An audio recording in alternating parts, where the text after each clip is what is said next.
தியானம் பண்ணிக்கிட்டு இருக்கவங்களுக்குள்ள உங்கள் உடல் 10 ஆண்டுகள் கழித்து உங்களுக்கே தெரியாது பெரிய பருவ மாற்றத்தில் இருக்கும். உங்களுக்கு மட்டும் ஸ்கூல்லேருந்து 1ஆம் வகுப்புலேருந்து 12வது வரைக்கும் படிப்பீங்களாம். அப்புறம் 3 வருஷம் 4 வருஷம் டிகிரி படிப்பீங்களாம். ஆனால் இறைங்கிறது மட்டும் ஒரு நிமிஷத்துலேயே நிகழணுமா? புரியுதுங்களா? இயற்கை செயற்கையாக மாற்றப்படுது. இப்போ செயற்கையை இயற்கையாக மாற்றப்படுது தான் காற்றோட தன்மை. இதுதான் ஒரு ஞானி சொல்கிறது. அவன் நேச்சரே பார்க்காதவன், நேச்சரை வேடிக்கை பார்க்குறவன், நேச்சரை தேடுற ஒரு தாயை பார்த்து என்ன சொல்கிறா ஒரு மகன்னா, எனக்கெல்லாம் அது பிடிக்காது, எனக்கெல்லாம். அப்போ அந்த நேச்சரை உணர்றதுக்கு இந்த 2 காற்றும் உதவியாக இருக்குது. அதுக்கு சி வான்னு 2 எழுத்தை வச்சான். அவங்க என்ன பண்ணிட்டாங்கன்னா அந்த 2 எழுத்தை தானே வச்சான். இவங்க என்ன பண்ணிட்டாங்கன்னா அதை கடவுளாகவே மாற்றிட்டாங்க. எவனோ ஒருத்தன் மையை வச்சு பார்த்தான், இந்த முகத்துக்குள்ளே சும்மா எம்டியாக இருக்கிற ஒரு முகத்துக்குள்ளே ஒரு மையை வச்சு ஒரு பொட்டு வச்சு பார்த்தா நல்லா இருக்கே அப்படின்ட்டாங்க. அப்புறம் என்ன பண்ணிட்டாங்க தெரியுமா? இப்போ பொட்டு வச்சு அப்படி வச்சு அதான் சுமங்கலின்ட்டாங்க. புரியுதா? உன்னோட தைரியம் என்னன்னா அது பேசாது. ஒரு மீன் இருக்குன்னு வச்சுக்க, மிஸ்டர் என்னையாம் பிடிக்கிற அப்படின்னு கேட்டுச்சுன்னா அதுக்கிட்ட அறிவு கிடையாது, உங்ககிட்ட அறிவு இருக்குது. பிரத்யேக மனிதனுக்கும் மற்ற தாவரங்களுக்கும் மற்ற விலங்குகளுக்கும் என்ன வித்தியாசம்னா உங்ககிட்ட இருக்கிற மாதிரி அந்த மூளைத்தன்மை அதுக்கிட்ட இல்லை.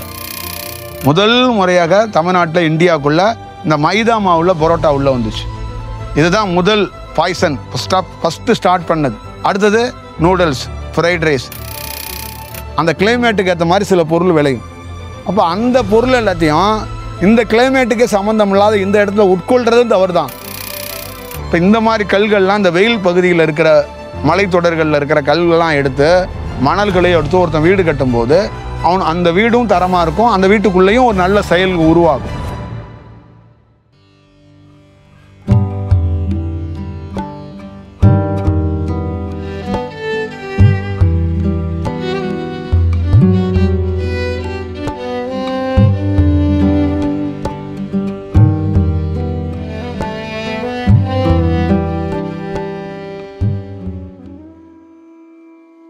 ஒரு நகரத்துக்குள்ளே, இந்த நகரத்துக்குள்ளே இருக்கிறீங்க, இந்த ஊரை விட்டு நீங்கள் போயிருங்க, 10 ஆண்டுகள் கழித்து வந்தீங்கன்னா இந்த நகரம் பெரிய பருவ மாற்றம் இருக்கும்.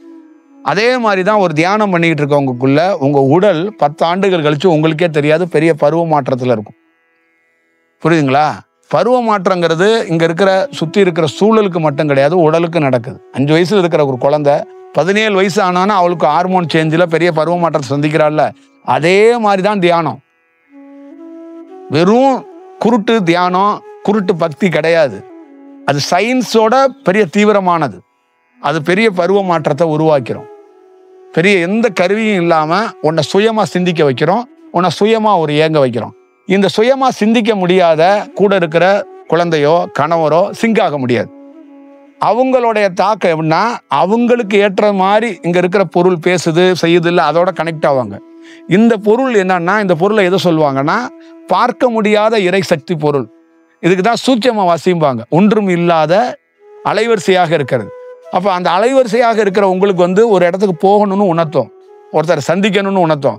ஆனால் உங்கள் கணவனோ உங்கள் குழந்தையோ உங்ககிட்ட என்னன்னா ஆர்கியூமெண்ட் பண்ணுவாங்க. அங்கே என்ன இருக்கு, அங்கே என்ன விஷயம் இருக்கு, அதுக்குள்ள எனக்கு ஒன்றும் தெரியலையே. அப்படின்னா உனக்குள்ள ஒன்று வருதில்ல, உனக்குள்ள ஒன்று தெரியுதில்ல, அது எனக்கு தெரியணும்ல, இப்போ எனக்கு காட்டணும்ல, நான் போய் பார்க்கும்போது எனக்கு உணரணும்லன்னா நீ மொத்தமாக மனித கழிவை வச்சுக்கிட்டு இருந்தா அது எப்படி உணர முடியும்? அப்போ ஒரு மனிதன் என்ன பண்ணுறான்னா கழிவு மூட்டையை சுமந்துக்கிட்டு கடவுளை எனக்கு காட்டுங்கிறான். ஒரு ஞானிகிட்ட கடவுளை காட்டுங்க அப்படிங்கிறான். இது எப்படி சாத்தியமாக இருக்கும்? அப்போ ஒருத்தன் கலெக்டர் ஆகணுங்க, சும்மா ஒன்றுமே இல்லாமல் வீட்டில் தூங்கி எழுந்திரிச்சு குளிச்சுட்டு நான் கலெக்டர் ஆகிட்டேன் அப்படின்னு சொல்ல முடியுமா? சொல்லுவீங்களா நீங்கள்? ஆனால் உங்களுக்கு மட்டும் ஸ்கூல்லேருந்து 1ஆம் வகுப்புலேருந்து 12வது வரைக்கும் படிப்பீங்களாம். அப்புறம் 3 வருஷம் 4 வருஷம் டிகிரி படிப்பீங்களாம். படிச்சுட்டு இது ஒரு விஷயம் 15 வருஷம் 10 வருஷம் இதுக்குன்னு நீங்கள் ஸ்டெப் எடுத்து வச்சுக்குவீங்களாம். ஆனால் இறைங்கிறது மட்டும் ஒரு நிமிஷத்துலேயே நிகழணுமா? இறைவன் மட்டும் ஒரே நிமிஷத்தில் உங்களுக்கு ஒரு சேஞ்சை உருவாக்கணும் அப்படின்னா இது எப்படி சாத்தியமா? எப்படி சாத்தியமாக இருக்கும்? உங்கள் படிப்பை ஒரு 15 ஆண்டுகள் உங்களுக்கு படிப்புக்குன்னு தேவைப்படுது. அப்போ உடலில் பெரிய பருவ மாற்றம் ஆகி ஒரு செயல் வடிவத்தை மாற்றுறதுக்கு எத்தனை ஆண்டுகள் தேவைப்படும்?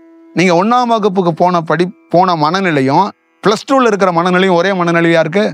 நீங்கள் +2ல் இருக்கிற மனநிலையும் காலேஜில் கடைசி ஃபைனல் இயரில் இருக்கிற மனநிலையும் ஒரே மனநிலையாக இருக்குது. அப்போ நீங்கள் காலேஜ் ஃபைனல் இயர் முடிச்சுட்டு வேலையை 2 வருஷம் பார்க்குறீங்க, அப்போ இருக்கிற மனநிலையும் உங்கள் ஸ்கூல் பருவத்தில் இருந்த மனநிலையும் ஒரே மாதிரியாக இருக்குது. அப்போ உங்கள் வாழ்க்கையில் கடந்து போய் 45 ஆண்டுகள் 50 ஆண்டுகள் கழித்து உங்களுக்கே ஒரு பெண்ணு 2 குழந்தைங்க பிறந்துடுது. அப்போ உங்கள் இளமை காலத்துக்கும் அந்த நேரத்தில் இருக்கிற மனநிலையும் ஒரே மனநிலையாக இருக்குது. அப்போ எவ்வளோ மாற்றங்கள் இருக்குது. அதே மாதிரி தியானத்துக்கு பல ஆண்டுகள் தேவைப்படும், பல செயல்கள் இருக்குது. அப்போ உடலை ஒரு மனிதன் வேற வடிவத்துக்குள்ள அதை இயற்கையாக மாற்றிக்கிறாங்கிறதா அதோடைய செயல் வடிவம். புரியுதுங்களா? இப்போ நீங்கள் உங்களுக்கு புரிஞ்ச மாதிரி ஒன்று சொல்கிறேன். இந்த வெட்ட வெளிக்குள்ள ஒரு பெரிய ஃபேனை கொண்டாந்து நிறுத்தி இந்த காற்றை உறிஞ்சிங்கன்னா மின்சாரம் கிடைக்கும். புரியுதுங்களா? அதே இந்த ஃபேனுக்கு பக்கத்துக்குள்ளேயே பல ஆண்டுகள் உட்காந்துங்கன்னா உங்கள் உடலுக்குள்ள ஒரு பெரிய பருவ மாற்றம் கிடைக்கும். அந்த ஃபேன் பண்ணுற வேலையை தான் உங்கள் ஃபேனாக இருக்கக்கூடிய அந்த மூக்கு துவாரம் பண்ணும். புரியுதுங்களா? அப்போ அதுக்குள்ள அவங்க அதை இயற்கையிலேருந்து எடுத்து செயற்கையாக மாற்றி அதை வேற வடிவத்துக்குள்ளே கன்வெர்ட் பண்ணுறாங்க. அப்போ உனக்குள்ள என்னன்னா உள்ளே போய் ஊடுருவி அந்த இயற்கையை என்ன பண்ணனா செயற்கையாக உள்ளே இருக்குல்ல அதை எல்லாத்தையும் ரிமூவ் பண்ணும். இவங்க என்ன பண்ணுறாங்கன்னா இயற்கையிலேருந்து எடுத்து செயற்கையை கலக்கிறாங்க. இப்போ நீ உனக்குள்ளே போய் இயற்கை உள்ளே போய் என்ன பண்ணுதுன்னா உள்ளே இருக்கிற செயற்கையை அது வெளியே எடுக்க ட்ரை பண்ணும். புரியுதுங்களா? இயற்கை செயற்கையாக மாற்றப்படுது. இப்போ செயற்கையை இயற்கையாக மாற்றப்படுது தான் காற்றோட தன்மை. இதுதான் ஒரு ஞானி சொல்றது. அப்போ ஒரு மனிதன் எப்படி இறைவனாக மாறினானா மனிதன் செயற்கை. அப்போ ஒரு இயற்கை போய் அவனாகவே அது மாற்றுதுங்கிறது தான் தியானம், கடவுளுடைய செயல்பாடுகள். அப்போ முற்றிலுமாக செயற்கையாக இருக்கிற ஒரு மனிதன் இயற்கையை நோக்கி போற ஒரு தாயும் எப்படி சிங்கா வாழ்வா? தாய்க்கும் செயற்கையா இருக்கிறது இங்க என்ன இருக்கும்? இங்க இருக்கிற படிப்பு, இங்க இருக்கிற செயல் எல்லாம் ஒரு மனித தத்துவத்துக்குள்ள உருவானது. இப்போ செயற்கைக்குள்ள அப்படின்னா ஒரு பொருளை நீங்க ஒரு ஜாங்கிரியை சாப்பிட்றீங்கன்னா அது இயற்கையில் 5 பொருள் இருக்கும், 7 பொருள் செயற்கையாக உருவாக்கப்பட்டிருக்கும். அதுக்குள்ள அது சுவைக்கு மட்டும் இல்லை, அதை பதப்படுத்தி அது ஒரு 10 நாள் இங்கே இருக்கப்படணும் அப்படிங்கிறதுக்காக அதுக்கு சில விஷயங்களை கலக்கப்படும். அப்போ நீங்கள் என்ன பண்ணுறீங்கன்னா எல்லா இயற்கை பொருட்குள்ளேயும் செயற்கையை கலக்கப்படுறீங்க. அப்போ ஒரு நாள் உங்களுக்குள்ளேயே என்ன இருக்குன்னா இயற்கை என்பது 10% தான் இருக்குது, செயற்கை என்பது 90 விழுக்காடு நீங்கள் இருக்கிறீங்க. அப்போ நேச்சரோட உங்களால் கனெக்ட் ஆக முடியாது. அப்போ நேச்சரோட நீங்கள் இந்த படித்த அறிவாளி கூட்டங்கள்லாம் எப்படி கனெக்ட் ஆகுறீங்கன்னா ஒரு டூராக கனெக்ட் ஆகுறீங்க. உங்களுக்கு வந்து வெக்கேஷன் டூர் இருக்குல்ல, ஃபோட்டோ எடுத்துக்கிறதுக்கு உங்களை நீங்கள் அந்த இடத்த ஃபோட்டோ எடுக்கிறீங்க, அப்புறம் அந்த இடத்தோட நின்று ஃபோட்டோ எடுத்துக்கிறீங்க, அப்புறம் அந்த இடத்த ரசிக்கிறீங்க, அந்த இடத்தோட கொண்டாடுறீங்க, அந்த இடத்துக்குள்ளேயே வாழணும்னு நினைக்கிறீங்க. இதுதான் நீங்கள் செஞ்சுக்க முடியும். இதுதான் உங்களுக்குள்ள நிகழ்கிற ஒரு செயலாக இருக்கும். இந்த மாதிரி நிகழ்கிற ஒருத்தர் ஒரு இயற்கையாகவே ஒருத்தர் மாறிக்கிட்டே இருக்கிறவரோட எப்படி சிங்க் ஆவார், எப்படி உணர்வார், எப்படி புரிவார், எப்படி ட்ராவல் ஆவார், எப்படி மிங்கிள் ஆவார். இப்போ உங்கள் பசங்க உங்களை எப்படி பார்க்குறாங்கன்னா உங்களை வந்து பார்க்குற விதம் வேறையா இருக்கு. அவங்க பார்க்குற விதம், அம்மாவுக்கு வயசாகி போச்சு, அம்மாவுக்கு வேற ஒரு தேடுதல், அவளுக்கு ஒரு ஆசை, அவளுக்கு இது பிடிக்குது, பிரிச்சுவலுங்கிறா, சுத்துறா போறா, நமக்கு இதுலலாம் ஐடியாவே கிடையாது. எப்படி ஒரு மனிதன் எப்படி சொல்கிறான், அவன் நேச்சரே பார்க்காதவன், நேச்சரை வேடிக்கை பார்க்குறவன், நேச்சரை தேடுற ஒரு தாயை பார்த்து என்ன சொல்கிறா ஒரு மகன்னா, எனக்கெல்லாம் அது பிடிக்காது, எனக்கெல்லாம் அதெல்லாம் லைக் நோன்ல அப்படின்ட்டு ஏதோ அவள் என்னன்னா அவ வாழ்க்கையில் என்னன்னா நீங்கள் ஏதோ தவறான காரியம் பண்ணிட்டு இருக்க மாதிரி உங்களை ரிஜெக்ட் பண்ணுறா. அது இல்லாமல் நீங்கள் உங்களுக்கு ஒரு ஹாபிட் மாதிரி இது இறைவன் கடவுளுங்கிறது உங்களுக்கு ஏதோ ஒரு ஹாபிட் மாதிரி உருவாயிருச்சு, அதனால அப்படி பார்க்குறீங்க. ஒரு குருங்கிற ஒருத்தர் தேடுறீங்க அப்படிங்கிற ஒரு குருங்கிறவர் என்னன்னா ஒரு மண்ணாங்கட்டியும் கிடையாதுங்க. அவன் அந்த ஃபேன்லேருந்து ஒரு காற்று உருவணிச்சு பாருங்க, அதே மாதிரி பல நாள் காற்றை வாங்கி வாங்கி வாங்கி வாங்கி அவனே ஒரு நேச்சராக மாறுறதுக்கு ட்ரை பண்ணிட்டு உட்காந்துருக்கிறான். அவ்வளோதான்.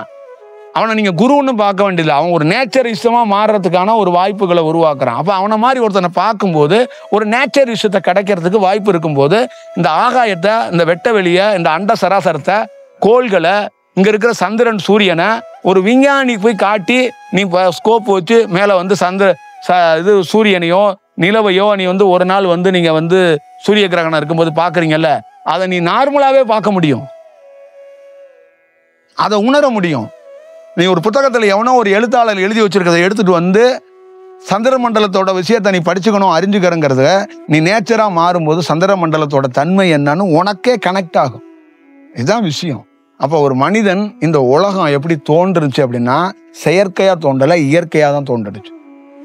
யாரோ வந்து அமெரிக்காவோ, ஆஸ்திரேலியாவோ, பிரான்ஸோ, ஜப்பானோ, லண்டனோ பெரிய மேதாவிகள் இருக்காங்கல்ல, அவங்க யாரும் இந்த உலகத்தை தோற்றி வைக்கல.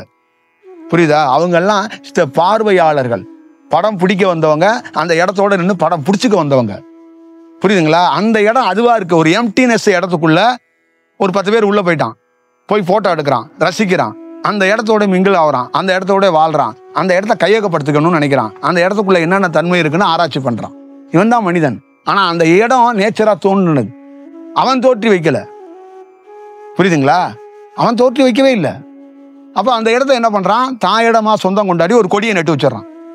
இது நாங்கள் தான் முதல்ல அந்த இடத்த போய் குதிச்சோம், நாங்கள் உருவாக்கணும் அப்படின்னு சொல்லலை அவன். புரியுதா? நான் உருவாக்கினேன்னு எவனாவது ஒருத்தர் அந்த பூமியை சொல்லுங்க. நான் தான் உருவாக்கினேன் இந்த தேசத்துலன்னு, ஒரு தேசத்துல சூரியனை நான் தான் உருவாக்கினேன்னு ஒருத்தனை சொல்லுங்க. 9 கோள்கள் இருக்குல்ல, நான் தான் உருவாக்கினேன் அப்படின்னு ஒருத்தனை சொல்லுங்க. அப்ப இதை என்னன்னா, ஒரு ஞானி என்ன சொல்றான்னா, நான் உருவாக்குனேன்னு அவன் சொல்லலை, அந்த நேச்சரோட நேச்சரா நானும் கனெக்ட் ஆகி, நான் என்னோட வாழ்க்கை எப்படி இருக்குன்னா, இட்ஸ் நேச்சர், நானும் நேச்சர், 2 பேருமே ஒன்னா டிராவல் ஆகுறோம். அப்ப நான் புகைப்படம் எடுத்துக்கல, அதை புகைப்படம் எடுக்கல, நானும் அதோட நின்று புகைப்படம் எடுத்துக்கல, நானும் அதுவும் ஒன்னா இருக்கிறோம். So not camera, no camera, கேமராலாம் எனக்கு தேவையில்லை. புரியுதா? நான் அதை ஃபோட்டோ எடுக்கல, நான் அதோட நின்று ஃபோட்டோ எடுத்துக்கல, நானும் அதுவும் ஒன்றா தான் இருக்கிறோம். அங்கே கேமராவும் தேவையில்லை, கேமரா மேனும் தேவையில்லை. இதுதான்ப்பா ஞானம், இதுதான் தியானம், இதுதான் பயணம், இதுதான் செயல். இது கிடைச்சா நீ என்ன பண்ணுவோன்னா, உன் லைஃப்பை ஒரு ஒரு ஒரு வேற ஒரு செட்டருக்கு நீ எடுத்துகிட்டு போவ, வேற ஒரு சூழலுக்கு நீ ரசிப்ப. இது உன்னுடைய வாழ்க்கையில் ஒரு பரிணாம வளர்ச்சியை, வேற ஒரு தாட்டை பார்ப்ப. உனக்கு ஒரு மூளைன்னு ஒன்று கிரியேட் ஆயிருக்கு, உனக்கு கண்கள்னு ஒன்று கிரியேட் ஆயிருக்கு, உனக்கு செவின்னு ஒன்று கிரியேட் ஆயிருக்கு, உனக்கு வாயின்னு ஒன்று கிரியேட் ஆயிருக்கு. இதுக்கெல்லாம் ஒரு ஆனந்தமான ஒரு வேலை கொடுக்கறதுக்கான ஒரு சூழல் உருவாகும். இதுதான் அதுக்குள்ள இருக்கிறது. அப்ப இதுக்குள்ள இது ஒரு மனிதனுக்கு கிடைக்கப்படலை. புரியுதா? அதுக்கு இடையில தான் உங்களை என்ன பண்ணிட்டான், இந்த ஃபேன் காத்தாடி இருக்குல்ல, அதான் உங்களுக்கு உதாரணம். அந்த காத்தாடிக்குள்ளேருந்து உரியப்படுறத எப்படி செயற்கை செலுத்தினானோ, அதே மாதிரி கோயிலுக்கு சிலையை வச்சு மந்திரத்தை போட்டு விட்டு, துண்ணூறு ஆப்பி உங்க நெத்தியில எல்லாம் குங்குமத்தை ஆப்பி பொங்கலை கொடுத்து கோயந்தான்னு சொல்லிட்டு அலையடான்னு விரட்டி விட்டாங்க. அப்ப நீங்க என்ன பண்ணிட்டீங்கன்னா, ஒரிஜினல் காத்து வருது இல்ல, அந்த காத்தை சுவாசிக்காம கோயந்தாவை நோக்கிட்டு ஓடிக்கிட்டு கிடக்குறீங்க. இதுதான் அங்க இருக்கிற பெரிய பிரச்சனை. அப்ப இதுக்குள்ள இருந்து உங்களால என்ன பண்ணுது, ஒரு செயல் வடிவத்தை செஞ்சுக்க முடியல. கோயந்தாவை நோக்கி போனவன் கோயந்தாவை தான் உட்கார்ந்துருக்காங்க. புரியுதுங்களா? கோயந்தாவிலேருந்து விடுபட்டவன் தாங்க நேச்சரா மாறி இருக்கான். இப்போ ஒரு ஞானி எப்பயுமே பெருமாள் புராணம் பாட மாட்டாங்க, சிவன் புராணம் பாட மாட்டாங்க. அவன் சொல்றது வேற. நீங்க பார்க்குற பெருமாள் சிவன்கிறத அவன் வேற வடிவத்தில் சொல்றான். அது ஒரு பேரு, அது ஒரு காற்றுக்காக வச்சிருக்காங்க, அது ஒரு சவுண்டுங்கிறான். புரியுதா? நீங்க எப்படி பாக்குறீங்கன்னா, அதுதான் காட் அப்படின்னு பாக்குறீங்க. அவன் அதை காடுன்னு பார்க்கல. காடுங்கிறது அது இல்லை, அது அந்த பிளேஸுக்கான ஒரு இடத்துக்கான போறதுக்கான ஒரு ரூட்டு, அது ஒரு பாதைக்கான. ஒருத்தர் முன்னாடி போனவர் ஒரு பாதை, அந்த பாதைக்கு ஒரு பேர் வச்சு விட்டு போயிட்டாரு. புரியுதா? இப்ப ஒரு மலை, கல்மலைன்னு சொல்லலாம்ல, அதை ஏன் கைலாயம்னு சொல்றீங்க? அது கல்மலை தான், அது ஒரு மலை. அங்க போனா ஒரு எனர்ஜி கிடைக்குது, அவ்வளவுதான் அதுக்கு. அப்ப அதுக்கு முன்னாடி போனவன் என்ன பண்றான்னா, அதுக்கு கைலாயம்னு ஒரு பேரை வச்சு விட்டுட்டான். அப்ப பின்னாடி வரவன் என்ன பண்றான்னா, அதே கைலாயம்னு சொல்லிட்டே இருக்காங்க. புரியுதா? இப்ப சிவா அப்படின்னா ஒரு நீரும் ஒரு நெருப்பும் உள்ள செயல் தான் அப்படின்ட்டான். ஒரு 2 எனர்ஜெட்டிக் தான் அதுன்ட்டான். அவன் என்ன பண்ணிட்டாங்கன்னா, அப்புறம் சிவாவை அதுக்கு ஒரு பெருமை சேர்க்கறதா பெருமாள்னு சேர்த்தாங்க. சிவபெருமான், சிவன் தான் தமிழ்லே இந்தியாவிலே உயர்ந்த கடவுள் அப்படின்னு அந்த மாதிரி ஒரு ரூட்டுக்குள்ள போயிட்டான். அப்ப அந்த நேச்சரை உணர்றதுக்கு இந்த 2 காற்றும் உதவியா இருக்கு. அதுக்கு சிவான்னு 2 எழுத்தை வச்சான். அவங்க என்ன பண்ணிட்டாங்கன்னா, அந்த 2 எழுத்தை தானே வச்சான். இவங்க என்ன பண்ணிட்டாங்கன்னா, அதை கடவுளாவே மாத்திட்டாங்க. அது உனக்கு ஈஸியா இருக்கும் அப்படின்னு வச்சாங்க. இப்ப நீ இருக்கிற கொஞ்சம் மாநரமா இருக்கிற பொண்ணே வா அப்படின்னு கூப்பிட முடியுமா? கொஞ்சம் நல்லா சிகப்பா இருக்கிற பொண்ணே வா அப்படின்னு கூப்பிட முடியுமா? அதுக்கு ரொம்ப உன்னை அழைக்கிறதுக்கும், உனக்கு ஒரு இணுக்கா ஒரு விஷயம் இருக்கிறதுக்காக, ஒரு ஐடென்டி பண்றதுக்காக, ஒரு அடையாளத்துக்காக உனக்கு ராமத்தாயி, பொண்ணுத்தாயி, சின்னத்தாயி அப்படின்னு ஒரு பேரை சூட்டினாங்க. புரியுதா? அப்ப ஞானியாகப்பட்டவனுக்கு என்னன்னா, மனிதனால வைக்கப்பட்ட பேரையும் அகட்டி விடுறான். அதுவும் உனக்கு வேண்டாம். அப்ப நேச்சருக்குள்ள அவன் என்ன சொல்ல வராங்கிறது தயவு செய்து புரிஞ்சுக்கிட்டீங்கன்னா, எம்டினஸுக்கு எதுவும் தேவையில்லைன்ட்டான். வெறும் வெற்றிடத்துக்கு எந்த பேரும் தேவையில்லை, எந்த அலங்காரமும் தேவையில்லை. அது கிடைக்காத வரைக்கும் தான் நீ அலங்காரம் பண்ணிக்குவ. உனக்குள்ள இயற்கைக்குள்ள அந்த சுவாசம் மேல் நோங்கி கிடைக்க என்ன பண்ணுவோன்னா, நீ உன்னை அலங்காரத்திலேருந்து விடுபட்டுருவ. புரியுதா? நீ எப்பயுமே உன்னை ஒரு மேக்கப் பண்ணிக்கிறல்ல, அதுலேருந்து எப்படி விடுபடுவான்னா, நீ விடுபட்டனா என்ன பொருள் அப்படின்னு தெரியுமா? நீ விடுபடுறல்ல, நீ சிம்பிள் அப்படின்னு தமிழ்ல ஒரு வார்த்தை சொல்லுவாங்க. ரொம்ப சிம்பிளா இருக்கிறாங்க எங்க அம்மா. எங்க அம்மா வந்து பெருசா சீவிக்க மாட்டாங்க, எண்ணெய் தடவ மாட்டாங்க, அப்படியே இருப்பாங்க. அப்படி கிடையாது. அது நேச்சராகவே விட்டுறது. அதான் அதுவே அதை வந்து பார்த்துக்கும். ஒரு தலைமுடியை நீ பராமரிக்கணுங்கிறது தேவை கிடையாது. அதுவே அதுக்கு தேவையான செயல் கிடைச்சிரும் அப்படிங்கிறது தான் அதோடைய பொருள். இப்போ நீ வந்து தலைமுடியை பராமரிக்கிறங்கிற பேர்ல தலைமுடியை கண்டம் பண்ணி காலி பண்ணி க்ளோஸ் பண்ணி அதுக்கே பல நோய்களையும் நீ வர வச்சு போடுற. புரியுதா? இந்த மை கையெல்லாம் எங்கேருந்து வந்துச்சு? புரியுதா? எவனோ ஒருத்தன் மையை வச்சு பார்த்தான், இந்த முகத்துக்குள்ள சும்மா எம்டியா இருக்கிற ஒரு முகத்துக்குள்ள ஒரு மையை வச்சு ஒரு பொட்டு வச்சு பார்த்தா நல்லா இருக்கே அப்படின்ட்டான். அப்புறம் என்ன பண்ணிட்டாங்க தெரியுமா? இப்போ பொட்டு வச்சு அப்படி வச்சு அதான் சுமங்கலின்ட்டாங்க. சும்மா இருக்கிற ஒரு பேஸ் ஒரு எம்டி இடத்துல ஒருத்தன் பார்த்தான், நல்லா இருக்க, இந்த இடத்துக்குள்ள ஒரு சின்ன ஒரு சிவப்பு கடலை ஒன்று கீழே ஒன்று கிடந்துச்சு, ஒரு தூள் மாதிரி இருந்துச்சு, அதை எடுத்து இப்படி வச்சு பார்த்தான், நல்லா இருக்கு அப்படின்னாங்க. அப்புறம் அதை குங்குமம்ட்டாங்க. புரியுதா? அதை சுமங்கலின்ட்டாங்க. இவ்வளவுதான் விஷயம். ஒரு செடிக்குள்ள அப்படியே மலர்ந்து ஒரு பூ மலர்ந்தது, பூ கீழே விழுது, திருப்பி மலருது, திருப்பி கீழே விழுது. அதை ஒரு பாப்பா பறிச்சா, 2 நூலில் வந்து அதை ஜாயின் பண்ணி சும்மா இருக்கிறது தானே, அங்கே கிடக்கிறது இங்கே வச்சுக்கோன்னு வச்சுக்கிட்டா. அதை பார்த்தோன்னே இவங்க மங்களகரம், ஐயோ இவங்க வேற மாதிரி அப்படிங்கிற மாதிரி ஒரு வடிவத்துக்குள்ளே கொண்டாந்துட்டான். அப்போ காடு மலைகள்கிட்ட சும்மா கிடக்கிற பொருள் எல்லாம் பறிச்சுட்டு வந்து ரோட்டில் போட்டு விற்க ஆரம்பிச்சிட்டாங்க. புரியுதா? இதெல்லாம் நேச்சர்லேருந்து விளையப்பட்டது. இதெல்லாம் அதுவாக வருது, சுழற்சியில் நடந்துக்கிட்டே இருக்கு. அப்போ அதை என்ன பண்ணிட்டான்? இப்போ காடு மலையில் கடந்த பொருள் எல்லாம் எடுத்துகிட்டு வந்து விற்க ஆரம்பிச்சான். இதுக்கு பேர் கத்திரிக்கான்னு வச்சான், இதுக்கு பேர் வெண்டைக்கான்னு வச்சான், இதுக்கு பேர் அவரைக்கான்னு வச்சான். இப்படி அங்கங்கே கிடக்கிற ஒரு காயை ஒருக்கெல்லாம் அது ஒரு பேரை ஒன்று வச்சு விட்டாங்க. இப்போ அதெல்லாம் சாப்பிட்டா உடலுக்கு நல்லா இருக்குது அப்படின்னு ஒரு விஷயத்துக்குள்ளே சமைச்சு பார்த்தான். சும்மா கிடக்கிற ஒரு குட்டையில் தண்ணி கிடந்துச்சு, அதுக்குள்ளே ஒரு பூச்சி வந்துருச்சு. அந்த பூச்சிக்கு பேரே தெரியல. அப்புறமா ஒரு ஸ்டேஜில் அந்த பூச்சிக்கு மீனுன்னு பேர் வச்சு விட்டாங்க. புரியுதுங்களா? அது சும்மா அங்கிட்டு ஓடிக்கிட்டு ஓடியாந்துச்சு. அதை பிடிச்சான், அதை பிடிச்சி சுட்டுது, அதுக்குள்ளே மிளகாத்தூள் எல்லாம் வச்சு பார்த்தா செம்ம டேஸ்ட்டாக இருக்குது. அப்போ அதுக்கே அடிமையாயிட்டான். புரியுதா? ஒரு ஆட்டுக்குட்டி சுற்றிக்கிட்டே இருந்துச்சு, அது புல்லை திங்குது, மாடை திங்குது, நம்ம கூட விளையாடுது, ஓடுது, ஒடியாடுது, பார்த்துக்கிட்டே இருந்தான். திடீர்னு ஒரு நாள் வந்து அதை என்ன பண்ணுறான், அதுலேருந்து ஒரு பீஸை எடுத்து சமைச்சு பார்த்தான், அதுக்குள்ளே எல்லாம் வச்சு பார்த்தான், சூப்பராக இருக்குது. அவன் என்ன பண்ணிட்டான்? வளர்ப்பது, வெட்டுவது, கொல்லுவது, அதில் தியாகமாக என்ன பண்ணுறான்னா கொண்டு போய் விசேஷமாக கோயிலில் வச்சு வெட்டி அவனே சாப்பிடுவான். இப்போ இது எல்லாம் எங்கேருந்து வருதுன்னா கடவுள் தத்துவத்துக்குள்ளேருந்து எதுவும் வரல. இயற்கையாக நேச்சராக இருக்கிறதுல நீ என்ன பண்ணுறன்னா உன்னோட சுவைக்காக உன்னோட கண்டுபிடிப்பு இதெல்லாம் மனித அறிவை வச்சு கண்டுபிடிக்கிறது தான் அது. அப்போ ஞானி என்ன பண்ணுறான்னா அந்த நேச்சர்லேயே கிடைக்கிற விஷயம் என்னன்னா கடைசியாக உனக்கு அவன் ஞானி ஃபைனல் ஸ்டேஜ் எங்கே தான் போய் நிற்கிறான்? அப்படியே ஒன்றா விட்டுட்டு வந்தவன் கடைசியாக சோத்தையும் விட்டுறான், தூக்கத்தையும் விட்டுறான், கனவையும் விட்டுறான், எல்லாத்தையும் விட்டுட்டு அந்த நேச்சரில் கிடைக்கிற காற்றை மட்டுமே வச்சு வாழ்ந்துக்கிட்டே இருக்கிறான். அதுக்கும் ஒரு ஸ்டேஜுக்கு போனால் காற்றையே வாசிக்காமல் அப்படியே உட்காந்துருக்கான். புரியுதா? அப்போ நீங்கள் பண்ணுன வேலைப்பாடு தான் இது. புரியுதா? கடுகுன்னா என்ன? கடுகு, ஜீரகம், உளுந்து இதெல்லாம் ரோடுகளில் கொள்ளைகளில் அப்படி சும்மா காடுகளில் இளைஞ்சதை அதை எடுத்து போட்டு ஒருத்தன் கண்டுபிடிச்சி கொஞ்சம் சுவையை சேர்க்கறதுக்காக ஒன்னோட ஒன்று கலந்துக்கிட்டே இருந்தான். அது நாக்கில் சுவையை ஒட்டிக்கிட்டோன்னா இந்த பொருளெல்லாம் சேர்த்தா தான் இந்த குழம்பு நல்லா இருக்குன்னு அப்படியே பரவிருச்சு நகரத்துக்குள்ள. அப்போ நம்ம பகுதிக்குள்ளே விளையுது இந்த பொருள் எல்லாம் சும்மா தானே கிடக்குது, அதெல்லாம் வந்து பறிச்சுட்டு வருவோம்னு ஒரு காலத்தில் பறிச்சுட்டு வந்தாங்க. அப்புறம் அதை பார்த்தான், இவ்வளோ பேர் வந்து பறிக்கிறாங்க, இதையா நம்ம வியாபாரமாக ஆக்கக்கூடாதுன்னு அந்த கொள்ளைக்காரனே இது எங்களுது அப்படின்னு வேலியை போட்டான். அப்போ அந்த பொருள் எல்லாம் பறித்து அவனே கொண்டு சந்தைப்படுத்தினா விற்றான். புரியுதா? ஒரு மாங்காய் மரம் இருந்துச்சு எங்கள் ஊரில் பொதுவாக இருக்கும். நாங்கள் அந்த பக்கம் போகும்போதெல்லாம் மாங்காய் பறிச்சுக்கிட்டே இருப்போம். அப்போ என்ன பார்த்தான், இதை எல்லாரும் பறிக்கிறான். அங்கே ஒரு வேலியை போட்டான், அந்த மாங்காவை பறித்தான், ஒரு சின்ன ஒரு மூங்கில் கூடையை வச்சான், வச்சுட்டு அதில் சொல்கிறான் ஒரு மாங்காய் வந்து 25 காசுக்கு விற்றான். இந்தாங்க. அவன் வந்து என்னன்னா அதை வணிகமாக மாற்றுறதுக்கு அவன் உட்காந்து யோசிச்சான். புரியுதுங்களா? இவ்வளோதான் விஷயம். அப்போ சாலைகளில் இருக்கிற மாங்காய் மரத்தில் ஏறிக்கிட்டே இருந்தோம். அப்புறம் அரசாங்கம் என்ன பண்ணிட்டான், அதை பார்த்துட்டு அதையும் வந்து ஏலம் விட ஆரம்பிச்சிட்டான். யாராவது நீங்கள் வந்து ஏலம் எடுத்து ஒரு தொகையை கவர்மெண்ட்டு கட்டிட்டு நீங்களே எடுத்துக்கங்க அந்த மாதிரி. அப்போ எல்லாமே இந்த மாதிரி தான். புரியுதா? இப்போ நீ எப்படி இங்கே வளர்ந்து நிற்கிறியோ அந்த மாதிரி இந்த செடி கொடிகளுக்கு வந்து பேச தெரியாது, அறிவு கிடையாது. இப்போ உனக்குள்ளே இருக்கிற அறிவை ஒரு மலைப்பாம்பு கிட்ட கொடுத்துட்டோம்னா அது எப்படி செயல்படும்? இப்போ உனக்குள்ளே இருக்கிற அறிவை ஒரு தாவரத்திட்ட கொடுத்துட்டோம்னா என்னை பறிக்காதுன்னு கூட உன்னை சொல்லும். புரியுதா? உன்னோட தைரியம் என்னன்னா அது பேசாது. ஒரு மீன் இருக்குன்னு வச்சுக்க, மிஸ்டர் என்னையாம் பிடிக்கிற அப்படின்னு கேட்டுச்சுன்னா அதுக்கிட்ட அறிவு கிடையாது, உங்ககிட்ட அறிவு இருக்கு. பிரத்யேக மனிதனுக்கும் மற்ற தாவரங்களுக்கும் மற்ற விலங்குகளுக்கும் என்ன வித்தியாசம்னா, உங்ககிட்ட இருக்கிற மாதிரி அந்த மூளைத்தன்மை அதுகிட்ட இல்லை. அந்த அறிவுல பேசும் திறன் இருக்குல்ல, அதுகிட்ட அது இல்லை. அந்த அறிவு இருந்துச்சுன்னா என்ன ஏன் தொந்தரவு பண்றேன்றோம்.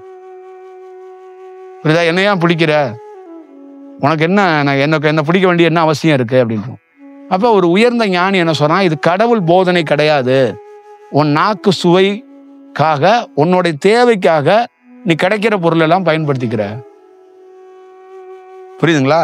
அப்ப ஒரு 20 ஆண்டுகள் 25 ஆண்டுகளுக்குள்ள முதல் முறையாக தமிழ்நாட்டில் இந்தியாவுக்குள்ள இந்த மைதா மாவுல பரோட்டா உள்ள வந்துச்சு.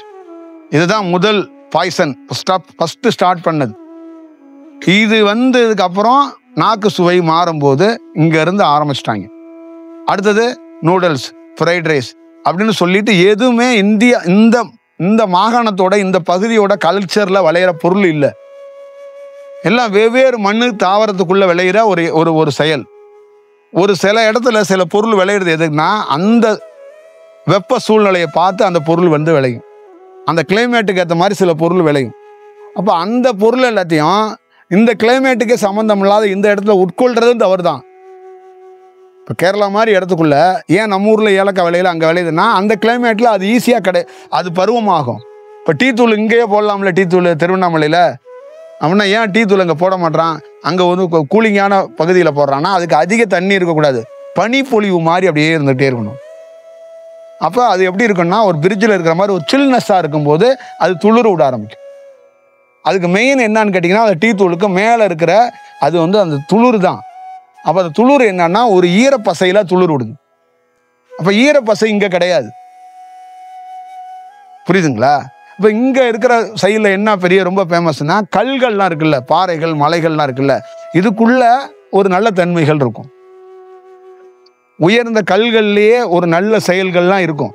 இப்போ இந்த மாதிரி கல்கள்லாம் இந்த வெயில் பகுதியில் இருக்கிற மலைத்தொடர்களில் இருக்கிற கல்கள்லாம் எடுத்து மணல்களை எடுத்து ஒருத்தன் வீடு கட்டும்போது அந்த வீடும் தரமாக இருக்கும், அந்த வீட்டுக்குள்ளேயும் ஒரு நல்ல செயல் உருவாகும். இப்படிதான் அது. அப்போ இதெல்லாம் மனிதர்களாக வந்து என்னன்னா, ஆங்காங்கே இருக்கிற பொருட்களை சொந்தம் கொண்டாடி திட்டம் கொண்டாடி ஒரு அபகரித்து ஒரு வாழ்க்கையை வாழ்ந்துட்டு அவங்க அந்த நேச்சருக்குள்ளே அடாப்ட் ஆகாமல் நேச்சரையும் விவாதித்து பேசிக்கிட்டு செத்து போயிடுறாங்க.